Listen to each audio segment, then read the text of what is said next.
1. Oo, yung isa kasi, ano eh, 7 lumabas eh, di ba? 7, 5 plus 1. Kasi may 1 plus 1 yung dulo dun eh. 5 Basta minus. ang sinagot ko, 6. Wala Sige na nga. Ginamit ko yun. Hindi niya alam kung ano sinagot ninyo. Yan, ano na nga eh. Imposible, lumabas 6 Bakit eh. hindi mo ginamit yan? Hindi, mas madali na yun. 2 times 0 eh. 0. 2 times 0, 0 plus 1. 1. Di 1. Minus 1. O di 7 minus 1, 6. Paano naging 7? 2 times 2 times 3, 6 plus 1. Ikaw, Goma, ano sagot mo? Oo, ang dami ko sinagot. Ang tanong, ilan ang tama sa sinagot ko?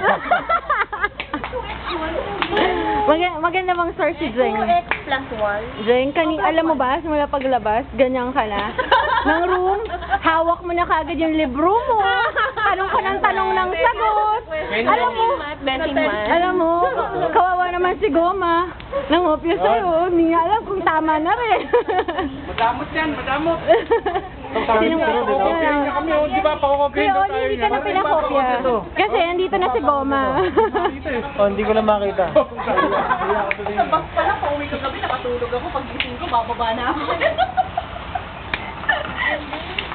Bisunod na tapos eh. Hi, Rod. Galing. Tapos, makita mo. Wala nang review yan. Si Rodolfo yan. Rodolfo, si Rudy, Si Rod, the mother boy. si Vivian. Yung malalagang baby pa niya. Mitcha, paano mo yung 137 ah? ODB ko Alis na ako kay Oli. Ha? Uwi na ako. Wala kang Bye-bye. Wala kang pasok